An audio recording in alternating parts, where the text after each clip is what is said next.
Is there a way to know what's your body clock? Whether you're early, late? Yeah, absolutely. So there are questionnaires out there that you can do.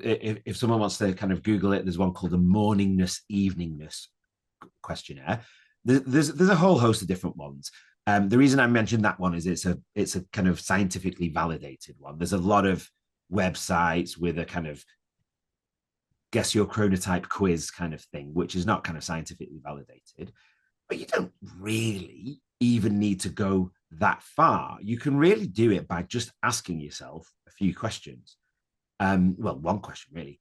And the question kind of goes like this: If you are well, imagine you're on holiday on a desert island, but it's important that the desert island has the same kind of climate and daytime and nighttime as where you live, and you have absolutely nothing to do, and you've caught up on all the sleep that you want to catch up on, because we're all, by the time we get on holiday, we're all exhausted from the work and all that.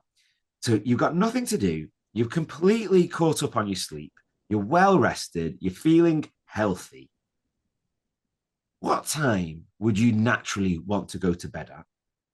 And what time would you naturally want to then wake up at in the morning?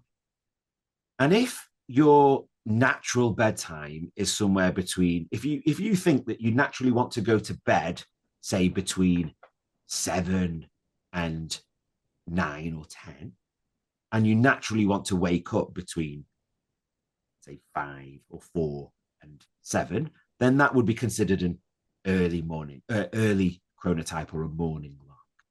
If you would naturally want to go to bed somewhere between after midnight, maybe 2 or even 3 in the morning, and you naturally don't want to get up until 10, 11, 12 in the daytime when you're well rested on this desert island with nothing to do, then you are a late chronotype, a night owl.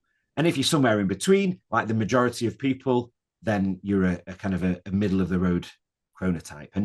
And it's important to be aware of your chronotype because it affects a lot of things. It affects how you perform at different times of day. It affects how likely you are to be able to sleep if you want to go to bed early or late or whatever. Um, but it also, it's something that we shouldn't get too over focused on and too bogged down on. Having an awareness is good. And you can change. So people who have got circadian rhythm disorders are essentially either have a extremely early or an extremely late chronotype, which causes a significant impact on their ability to function in the world. And that's the kind of that we call those circadian rhythm disorders. And you can change your chronotype. You can shift your chronotype through the day by using light and melatonin in very kind of timed and specific ways.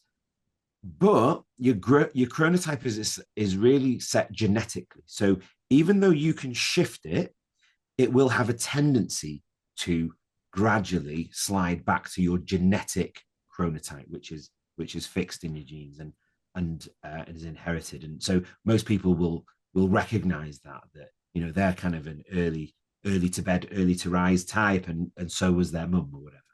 Um, so there's a very very strong genetic element to it.